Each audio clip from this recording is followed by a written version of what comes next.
오늘 하나님의 말씀은 사무엘상 13장 1절부터 7절 말씀이 되겠습니다. 우리 함께 교독하시겠습니다. 사울이 왕이 될 때에 40세라 그가 이스라엘을 다스린 지 2년에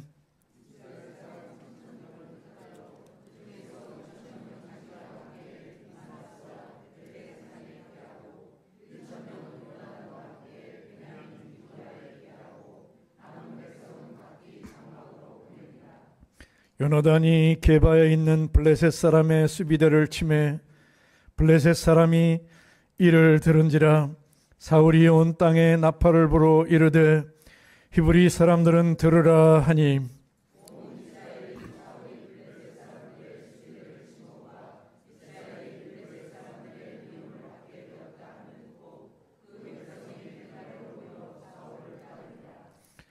블레셋 사람들이 이스라엘과 싸우려고 모였는데 병거만 3만이요 마병이 6,000명이요 백성은 해변에 모래같이 많더라.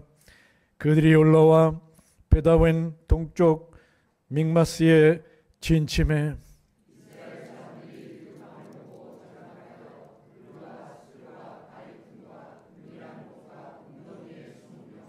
어떤 히브리 사람들은 요단을 건너 갓과 길르앗 땅으로 가되 사울은 아직 갈 길이 있고 그를 따라 모든 백성은 떨더라. 아멘.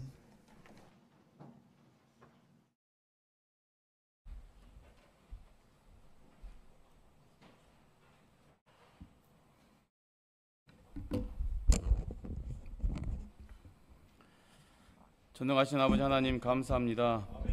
한 주간도 주의 은혜 가운데 살았음을 이 시간 고백하며 아버지께 영광과 찬양을 돌려드립니다.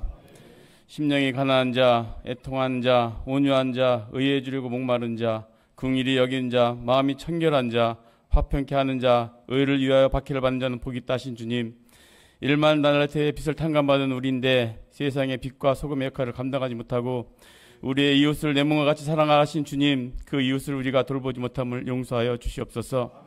형제를 사랑하지 못함을 용서하여 주시옵소서. 아버지 감사합니다. 우리가 이해할 수 없는 환난과 고통 속에서도 어려운 가운데서도 아버지께 감사할 수 있는 것은 주님이 우리의 구원자 되시며 우리의 창조자 되심을 우리가 믿습니다. 아버지 이 시간 우리에게 회개의 영을 부어 주시옵소서. 오늘 이 자리에 모인 우리가 진정으로 회개하는 그런 심령이 되게 하여 주시옵소서. 우리의 문제보다 크신 주님, 주님은 선하십니다. 주님만이 옳습니다. 주님만이 진정 우리의 구원자이십니다. 우리의 모든 문제를 아버지께 내려놓습니다. 감당하지 못할 큰일일지라도 주님께서 주관하심을 믿습니다. 그러한 주님을 바라며 우리가 인내하며 살게 하여 주시옵소서. 주님 한 분으로 만족한 삶을 살게 하여 주시옵소서. 천지 만물을 창조하신 주님, 그러한 주님을 우리가 어찌 알겠습니까?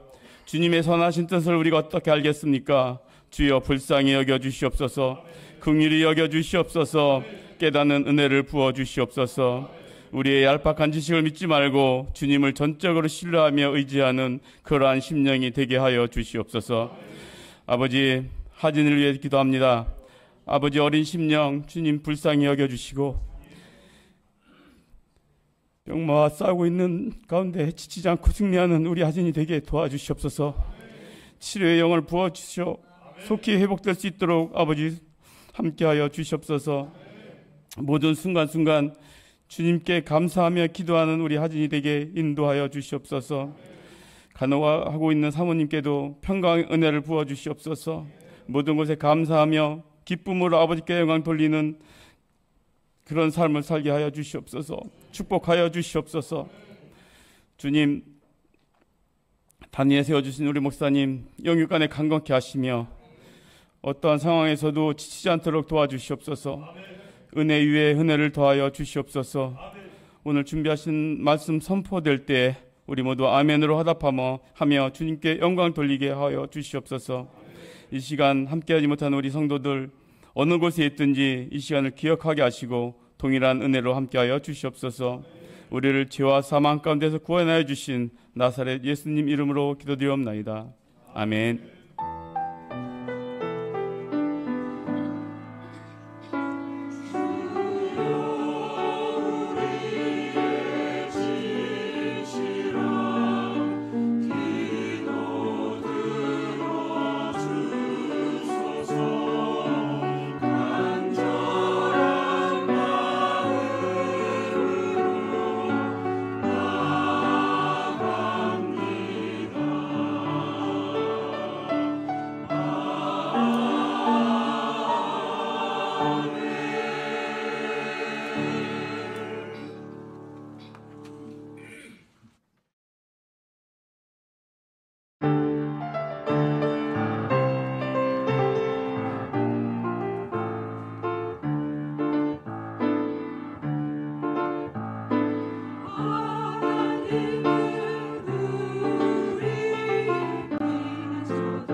생명의 위기의 순간들이 옵니다. 그리고 또 결정을 해야 되는 순간이 오죠.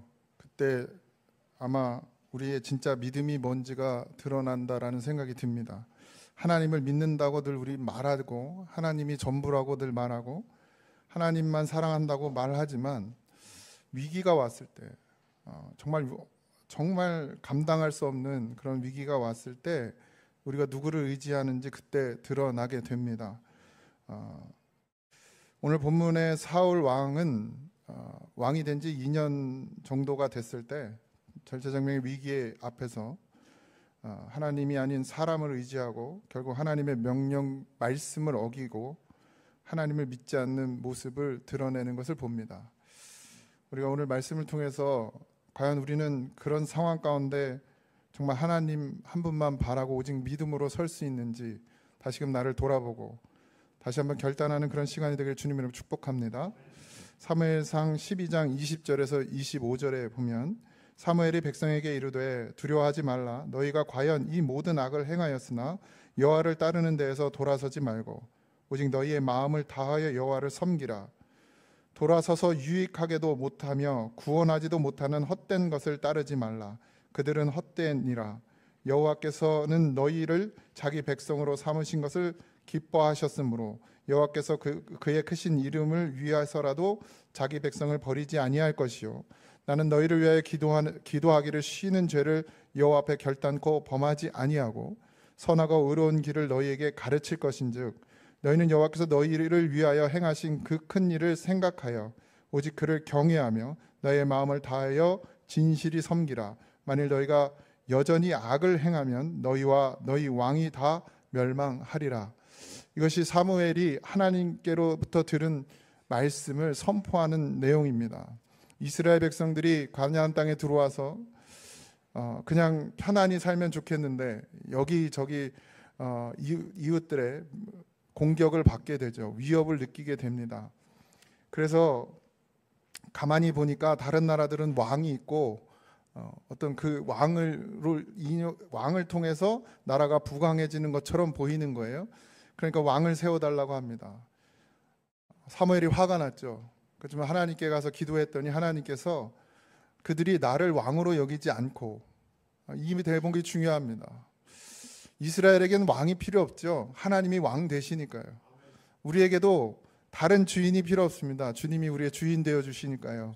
그런데 어느 순간 세상을 바라보고 환경을 바라보고 상황을 바라보게 되니까 보이지 않는 하나님을 의지하기보다 그냥 눈에 보이는 어떤 사람, 대상을 의지하는 것이 더 빠른 것이 인간이죠. 그래서 왕을 요구합니다. 하나님께서 그들에게 사무엘에게 그들에게 왕을 세워줘라. 이미 그들의 마음에 내가 왕으로 있지 않는다라고 얘기합니다.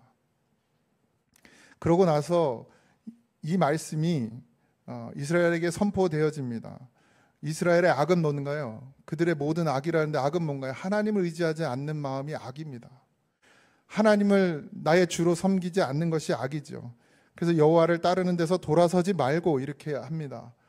그러니까 우리가 늘 하나님을 따라가는 것이 가장 귀한 것이고 그것이 생명인데, 그래서 그 악을 행하였으나 너희들이 여전히 하나님을 의지하지 않고 하나님을 주로 섬기지 않고 하나님을 왕으로 모시지 않는 그런 악을 행하였으나 그럼에도 불구하고 여호와를 따르는 데서 돌아서지 말라. 오직 너희의 마음을 다하여 뭐 하라고요? 여호와를 섬기라. 하나님께서 너희들의 요구를 들어서 왕을 세웠으나 그 왕을 의지하지 말고 정말 너희들의 왕 되신 하나님을 의지하고 하나님만을 섬겨라. 그렇지 못하면 구원받지 못한다는 얘기를 하고 있습니다. 그래서 사무엘은 나는 너희를 위하여 기도하고 쉬는 죄를 여호와 앞에 결단코 범하지 아니하고 선하고 의로운 길을 너희에게 가르칠 것인즉, 여러분 선지자를 통해서 하나님의 말씀을 듣게 되는 것입니다. 그랬을 때 그 가르침은 선하고 의로운 길을 너희에게 가르친다고 하셨어요. 그러니 그걸 어떻게 해요? 행해야 됩니다. 오직 그를 경외하며 너희의 마음을 다하여 진실이 섬기라. 이것이 성도가 해야 될 일, 그리스도인이 해야 될 일, 하나님의 백성이 해야 될 일입니다. 만일 너희가 여전히 악을 행하면 너희와 너희 왕이 다 무엇하고요? 멸망하리라. 악은 뭐라고요? 하나님을 떠나는 것입니다. 하나님을 주로 섬기지 않는 마음입니다. 하나님보다 더 귀한 것, 하나님보다 더 중요하다고 생각하는 것들이 있는 것이 악입니다. 하나님을 의지하고 하나님을 전적으로 신뢰해야 되는데 사람을 의지하고 환경을 의지하고 세상을 쫓아가는 것이 악입니다. 그렇게 됐을 때 다 멸망하게 된다라는 말씀을 하나님께서 이스라엘 백성에게 주셨습니다. 우리가 이 땅 가운데 사는 건 사람과 사람의 관계 속에서 살아갈 수밖에 없습니다. 하나님이 그것을 다 무시하라고 하신 적이 없어요. 산에다 들어가서 혼자 살으라고 한 적도 없습니다. 서로 관계하며 사랑하며 존중하며 살으라고 하셨어요. 관계 속에서 사는 것은 분명합니다. 혼자 살아갈 수 없는 것은 사실입니다. 그러나 관계와 그 관계 속에 누가 있느냐예요. 우리의 마음이, 우리의 중심이 어디에 있느냐예요. 사람과 사람이 관계하며 살아야 되지만 그것을 유지하고 그것을 지탱해주고 그것을 인도해 주시는 분이 누군지가 분명하지 않으면 우리가 하나님을 의지하는 마음을 잃어버리게 되고 사람을 쫓아가게 됩니다. 삶의 방향을 놓쳐버리게 되는 거예요. 그래서 하나님께서 우리에게 경고하시는 겁니다. 어떤 사람은 권력이 필요하면 권력이 있는 자를 가까이 하고요. 어떤 사람은 돈이 필요하면 돈이 많은 사람을 가까이 하고요. 어떤 사람은 이 땅에 영향력을 미치고 싶은 사람은 그 영향력을 가진 사람과 함께 합니다. 또 어떤 세력을 가지고 원하는 사람은 세력이 있는 사람에게 기대게 되어 있습니다. 그런데 여러분, 이 모든 것을 가지신 분은 사실 하나님이십니다. 근데 우리는 내 뜻대로 되지 않는다고 보이지 않는 하나님이 아닌 눈에 보이는 대상을 찾는 거예요. 다 가지신 분은 하나님이신데 그 하나님을 의지하고 하나님을 바라보는 것이 아니라 우리의 눈에 보여지는 가장 쉬운 것을 먼저 쫓게 되어 있습니다. 사람은 연약해요. 변덕스럽습니다. 사람을 의지하면 결국 실망할 수밖에 없습니다. 그래서 제가 여러분들에게 늘 말씀드리잖아요. 목사도 바라보지 말라고. 저 의지하고 저 바라봐야 실망할 것밖에 없습니다. 저도 여러분들을 안 바라보려고. 왜? 바라봐봐야 맨날 실망밖에 더. 그리스도인의 믿음은 하나님만을 의지하는 것이 믿음입니다. 그분은 선하시고 그분은 신실하시며 그분은 결코 우리를 실망시키지 않으시는 분입니다. 여러분, 내 생각으로 있기 때문에 실망하는 거예요. 내 중심으로 있기 때문에 실망하는 겁니다. 내가 오직 여호와 하나님 한 분만을 바라면 우리는 실망할 일이 없어요.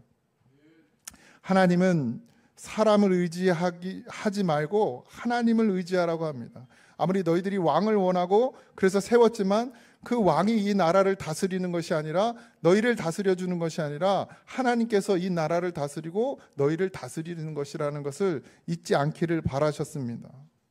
그리고 왕을 세웠어요. 사울이 왕이 된 지 얼마 지나지 않아 블레셋과 전쟁이 일어납니다. 블레셋 군대는 병거가 3만이에요.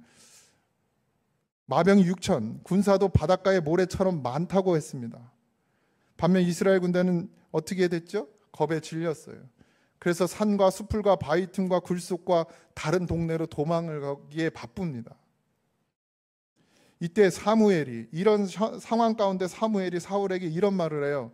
7일을 기다리라. 내가 와서 여호와께 제사를 드리고 그 후에 전쟁을 하자. 여러분, 지금 블레셋 군대가 너희가 이스라엘이 건드렸다고 해서 이제 그 수많은 군사력을 가지고 지금 이스라엘로 오고 있어요. 얼마나 걸리는지 모르겠지만 왔어요. 그런데 사무엘이 자, 당장에 사울한테 자, 전쟁에 나가. 하나님이 함께 하시고 이기게 하실 거야. 이런 말을 듣고 싶은데 7일 동안 기다리래요. 지금 한시가 급한데 7일 동안 기다리고 여호와께 제사를 드리고 나서 전쟁을 해야 된다고 이야기하는 거예요. 사울의 머릿속에서는 도무지 이해할 수가 없습니다. 그죠? 어떻게 기다려 7일을. 빨리 준비해서 나가도 시원찮을 뻔. 빨리 준비해서 해도 시원찮을 뻔해. 걱정하고 염려하고 근심합니다. 그리고 7일째가 됐을 때 사무엘이 오지 않아요. 7일 몇 시라고 얘기 안 했잖아요. 오지 않아요. 백성들이 흩어지고 사울은 불안해졌습니다. 그래서 사울이 뭐 하죠? 자신이 직접 제사를 드리게 됩니다. 사람은 위기 앞에 연약해져요. 그래서 모든 걸 잃어버립니다. 하나님과의 약속, 하나님과의 언약, 하나님은 신실하시고 그 약속을 잃어버리시지 않는 분이신데, 우리는 위기가 오면, 어려움이 오면, 조금만 잘못되면 어떻게 해요? 그 약속, 그 언약을 잃어버려요. 그리고 눈에 보이는 사람을 찾아다닙니다. 사람을 쫓아요. 이건 단순히 성급함이 아닙니다. 성격이 급해서가 아니에요. 하나님보다 사람을 더 의지하는 거예요. 왜 그럴까요? 왜 그럴까요? 당장 하나님이 우리를 도우신다, 하나님이 함께 하신다, 그래 나가서 싸워서 다 이기게 하신다, 이런 말을 듣고 싶은 우리의 욕심 때문입니다. 무조건 모든 결과가 내 뜻대로 돼야 되는 거예요. 하나님은 바로 응답하셔야 되는 거예요. 내가 돈의 문제가 생기면 그 돈의 문제를 바로 응답해 주셔야 되는 거예요. 내가 건강의 문제가 생기면 그 건강의 문제에 대해서 바로 응답해 주셔야 되는 하나님이에요. 우리가 원하는 하나님은. 그런데 하나님은 그렇지 않은 거예요. 그렇게 하지 않으시는 거예요. 왜요? 우리의 믿음을 보시기 위해서입니다. 그러니까 사람들이 어떻게 해요? 그런 하나님을 의지하기보다 당장 답을 주는 세상을 의지하려고 하는 거예요. 당장 답을 줄 수 있는 사람을 의지하려고 하는 겁니다. 그게 결국 우리의 믿음 없음이에요. 제가 얼마 전에 아들하고 딸하고 에버랜드 갔습니다. 우리 하은이가 아주 물욕이 강한 친구예요. 난 세상에 그렇게 날 닮은 거가 분명히 날 닮은 것 같아요. 근데 분명히 가기 전에 제가 얘를 아니까 약속을 했어요. 너 에버랜드에 가서 일단 놀아. 먹고 놀고, 그러고 나서 마지막에 집에 올 때 네가 원하는 장난감을 사줄게. 가격을 안 정했습니다. 네가 원하는 장난감 사줄게. 그러니까 떼쓰지 말고 뭐 사달라고 하지 말고 일단 놀아, 이랬어요. 지켜요, 안 지켜요? 2시간이 채 안 지났습니다. 한 2시간이 지나고 나니까 하은이의 눈에 뭐가 들어왔나 봐요. 난 먹지도 못했는데 제 귀에다 속삭이면 아빠 안 돼? 몇 번을 얘기를 하는 거예요. 그래서 내가 안 된다고 하니까 어떻게 해요?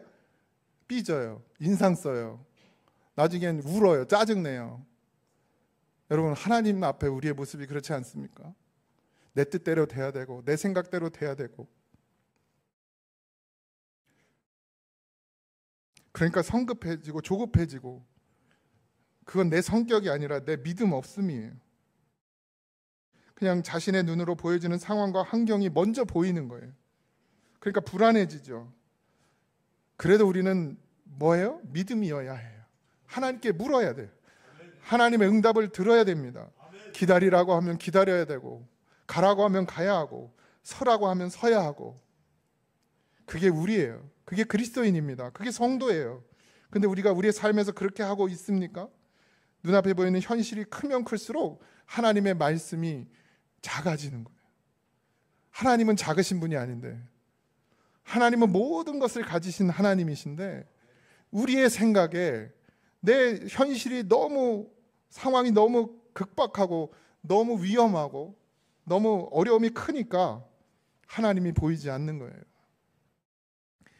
인간의 생각이 먼저 앞서기 시작합니다. 그 순간 믿음이 무너져요. 보이는 것을 의지하게 되고 말씀에 순종하기보다 자신의 판단과 자신의 경험과 자신의 철학을 의지해요. 그러니까 결국 어떻게 돼요? 불순종하게 됩니다. 하나님의 말씀을 거스리고 거역하는 거예요. 예레미야 17장 5절에 여호와께서 이와 같이 말씀하시니라. 무릇 사람을 믿으면 육신으로 그의 힘을 삼고 마음이 여호와에게서 떠난 그 사람은 저주를 받을 것이라. 이게 사울에게 나타난 현상입니다. 하나님은 이미 약속하셨어요. 그런데 그 사람을 믿고 육신으로 그의 힘을 삼고 마음이 여호와께서 떠나버리면 이제 남은 건 저주밖에 없는 거예요. 사울은 사람을 의지했습니다. 그의 힘을 의지했어요. 하나님을 떠났어요. 그래서 하나님께서 사울을 버리시고 그 왕권을 다윗에게로 넘기게 됩니다. 역대상 10장 13절에서 14절입니다. 사울이 죽은 것은 여호와께서 범죄하였기 때문이라. 그가 여호와의 말씀을 지키지 아니하고 또 신접한 자에게 가르치기를 청하고 여호와께 묻지 아니하였으므로 여호와께서 그를 죽이시고 그 나라를 이새의 아들 다윗에게 넘겨주셨더라.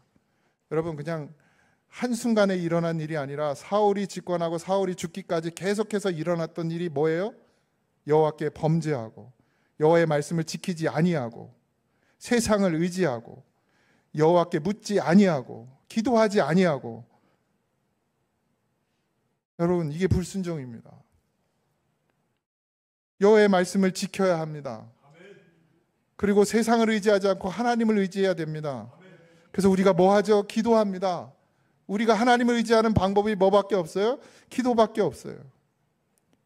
근데 사울은 하나님의 말씀을 순종하지도 않고, 그리고 또 뭐예요? 돌이키지도 않았어요.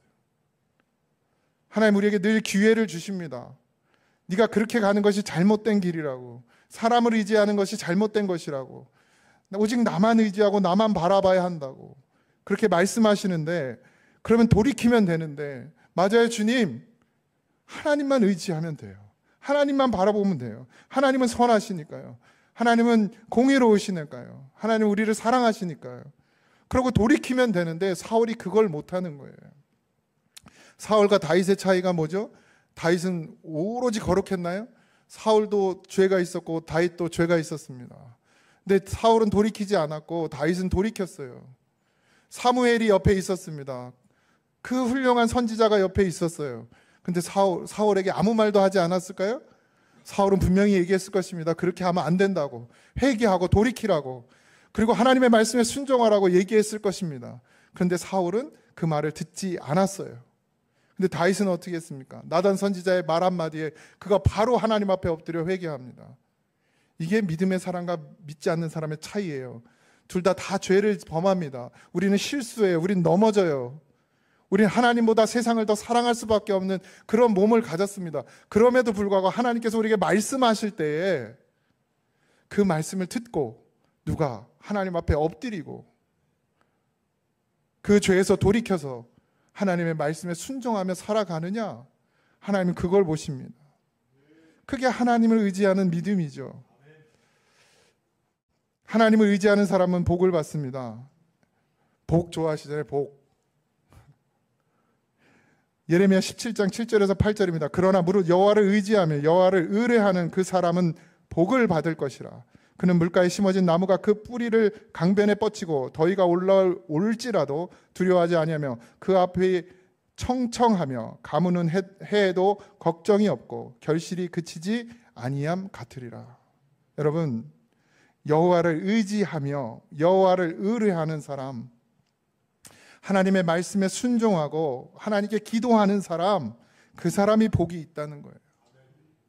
그는 물가에 심어진 나무가 그 뿌리를 강변에 뻗치는 곳 더위가 올지라도 두려워하지 않는 것처럼, 여러분 영혼이 목마르지 않습니다. 마르지 않아요. 하나님께서 우리에게 부어주시는 샘물은 차고도 넘칩니다. 그러니 우리가 무엇을 두려워할 것이 없어요. 그 잎이 청청해지고 가무는 해에도 걱정이 없어요. 결실이 그치지 않습니다. 하나님께서 우리에게 주신 복이에요. 우리가 하나님을 바라보면 우리에게 열매가 있어요. 우리에게 열매가 있어요. 평안을 주십니다. 평강을 주세요. 감사를 주십니다. 기쁨을 주세요. 사랑을 주세요. 풍성함을 주십니다. 부족함이 없어요. 무엇이 다 차서가 아니에요. 무엇을 많이 가져서도 아닙니다. 하나님 우리에게 주신 것이 아무리 적어도 우린 그것에 감사할 수 있는 거예요. 그게 뭐예요? 믿음이에요. 하나님께 돌이키는 자, 하나님을 의지하는 자, 하나님께 의뢰하는 자, 기도하는 사람, 내가 원하고 내가 바라는 뜻대로 이루어지지 않더라도 그 하나님을 신뢰하고 끝까지 하나님을 쫓는 사람, 그게 누구냐는 거예요. 그저 우리의 믿음이라는 게 그저 내가 기도하면 그게 응답받아져서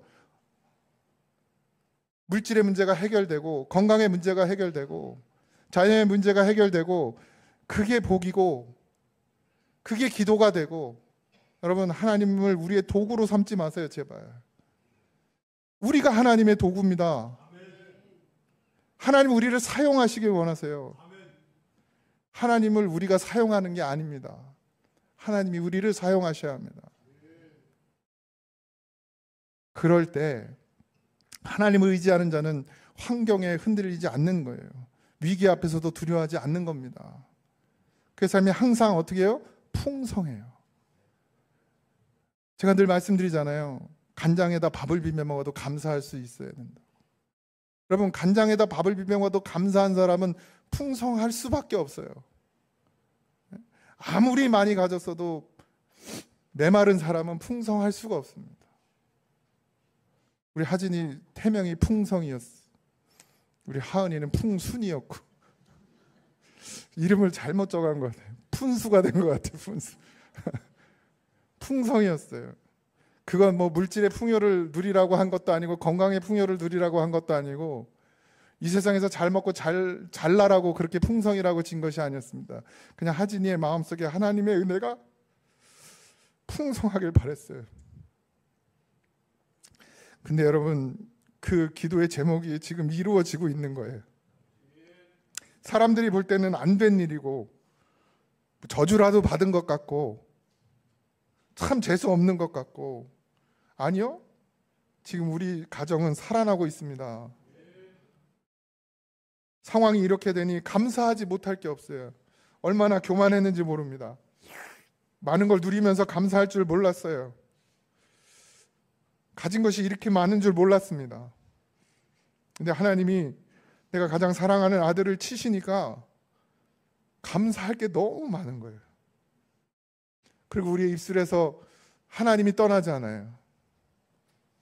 하나님이 우리를 인도하시고 하나님이 우리를 지키시고 하나님 우리와 함께 하시는 것이 믿어져요. 병이 낫지 않았어요. 어떻게 될지도 모릅니다. 결과는 아무도 몰라요. 제가 말씀드렸어요. 저번에도 죽을 확률이 10%밖에 안 되는 병이라고 합니다. 그렇지만 하나님이 그 죽을 수밖에 없는 10%에다 집어넣으면 죽는 거예요. 살 확률이 90%가 된다고 해도 하나님께서 그렇게 허락하지 않으면 안 되는 거예요. 그래서 사람을 의지하지 않습니다. 결과도 의지하지 않습니다. 낳기를 기도하지도 않아요. 그냥 반드시 하나님의 뜻이 이루어지길 기도합니다. 사람도 의지할 수 없습니다. 요즘에 너무 감사한 건 우리 성도님들이 저녁에 와서도 기도하고 새벽에 와서도 기도해요. 너무 감사해요. 그렇지만 죄송하지만 그분들을 의지하지도 않습니다. 왜냐하면 1년 지나고 2년 지나도 계속 기도하러 나오실 거예요. 저녁마다. 그럼 내가 여러분들을 의지해 보세요. 그럼 어떤 결과가 나오겠어요? 점점 기도하러 오는 사람의 숫자가 줄어요. 사람이요, 한계가 있는 거예요. 가족도 힘든데 뭐 성도는 어떻겠어요? 그러면 숫자가 줄면 제가 사람을 의지했다고 생각해 보세요. 그럼 뭐 하겠어요? 다 원망하는 거예요. 에휴, 그럼 그렇지. 이렇게 되지 않겠습니까? 그래서 안 바라봐요. 그렇다고 기도 안 하면 안 됩니다. 기도하지. 하나님 뜻이 이루어지도록 기도하셔야 됩니다. 근데 너무 감사한 건 그렇게 2년 3년을 외쳤어요. 우리가 하나 돼야 된다고, 한 목소리를 내야 된다고, 한 마음이 돼야 된다고. 근데 지금 하진이 때문에 우리 교회가 또 저희 가정이 한 마음으로 기도하게 됐어요. 한 목소리를 내게 됐어요. 여러분, 이게 역사예요. 슬프죠? 그냥 아빠로서는 슬퍼요. 그래서 요즘 하진이 사진도 안 봐요. 그런데 하나님은 역사하십니다. 우리의 눈을 뜨게 하셨어요. 우리로 보게 하셨어요. 제가 늘 말씀 전할 때 그랬잖아요. 암병이 걸렸으면 원망할 거냐고. 암병이 걸려서 하나님께 기도할 수 있으면 그게 복이라고. 제가 그 말씀대로 복을 받았어요. 하진이를 하나님께서 암병을 주셨고 그것 때문에 기도할 수밖에 없게 만드셨어요. 다른 거 바라보지 않게 하셨어요. 더 오직 하나님만 바라볼 수밖에 없게 만드셨어요. 우리 가정을. 또 우리 교회를 그렇게 만드실 줄 믿습니다. 그러면 복이에요. 그럼 복입니다. 뭐가 복이에요? 이렇게 설교하면 또 밖에서 보는 사람들 저 미쳤다 그럴지 모르겠지만 정말 그게 복입니다, 여러분. 내가 하나님을 바라볼 수 있는 것. 그저 그냥 말로 나 하나님 사랑해요, 나 하나님 바라봐요가 아니라 진짜 이제는 하나님밖에 볼 수가 없는 그런 상황이 된 게 복이에요. 시편 150편 6절에 호흡이 있는 자마다 여호와를 찬양할지어다. 아침에 눈을 뜨게 하시고 밥을 먹게 하시고 걸을 수 있게 하신 것, 이미 우리가 하나님의 은혜 속에 살고 있어요. 여러분, 더 무엇을 구하고 더 무엇을 바랍니까? 이미 하나님께서 내게 생명 주셨고 호흡을 주셨고 살 수 있게 하셨어요. 그리고 예수 믿음으로 구원받는 기회를 허락하셨습니다. 뭘 더 바랍니까 우리가? 그게 은혜지.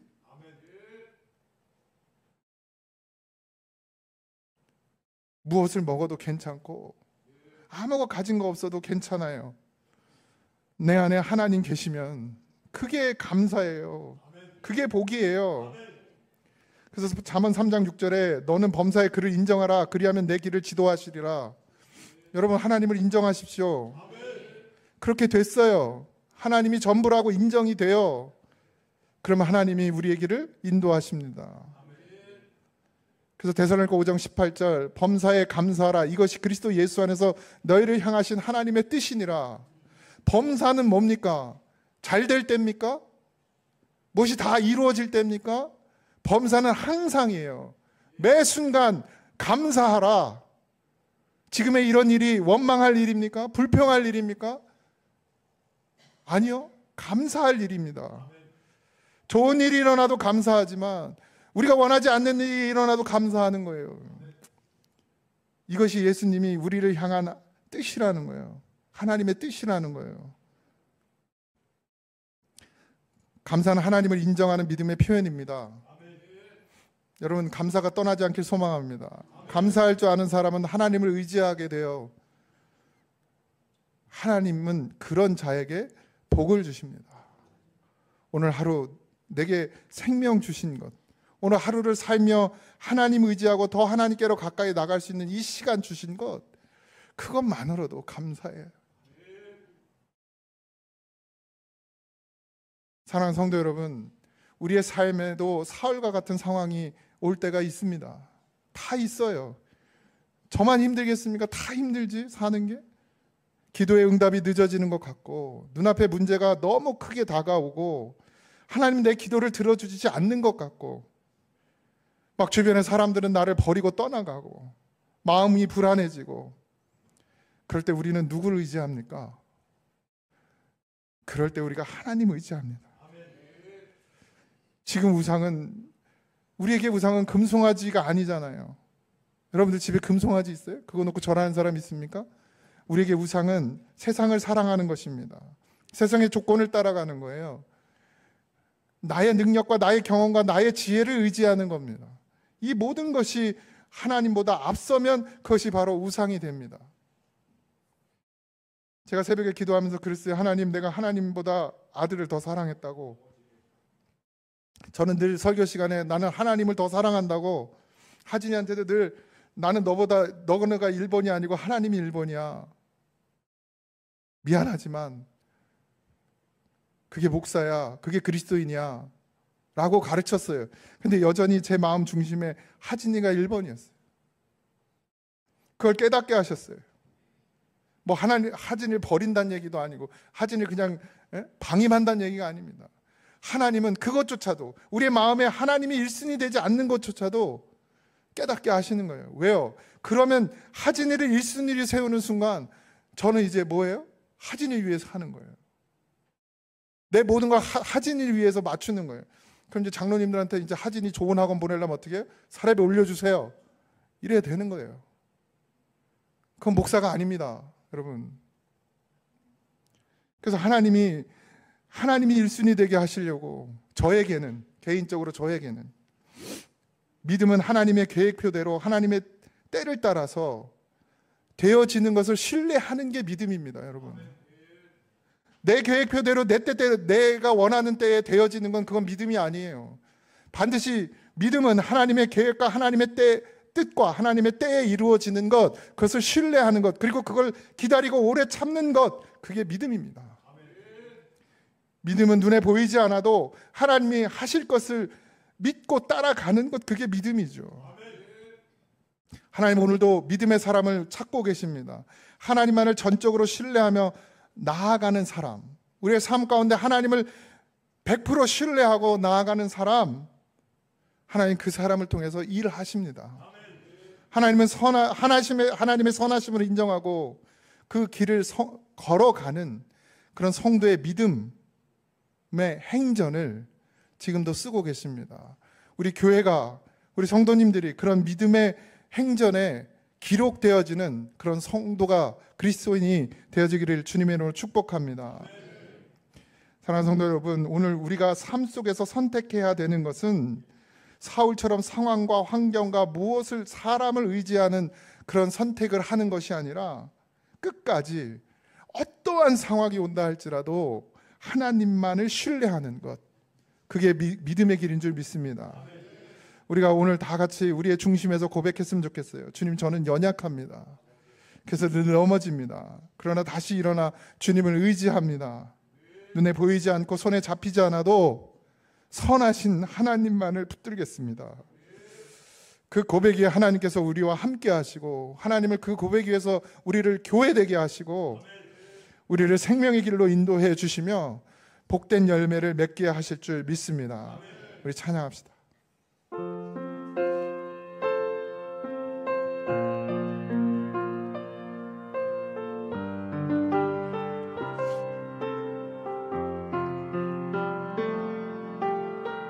세상은 들리고 사람들은 변하여도 나는 주를 섬기리. 주님의 사랑은 영원히 변하지 않네. 나는 주를 신뢰. 믿음은 들리고 사람들 주를 떠나도 나는 주를 섬기리. 주님의 나라는 영원히 쇠하지 않네. 나는 주를 신뢰해. 오직 믿음으로, 오직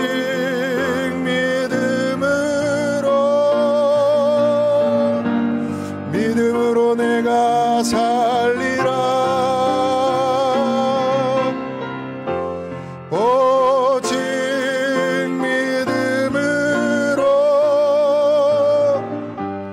믿음으로 내가 살리라. 오직 의인은, 오직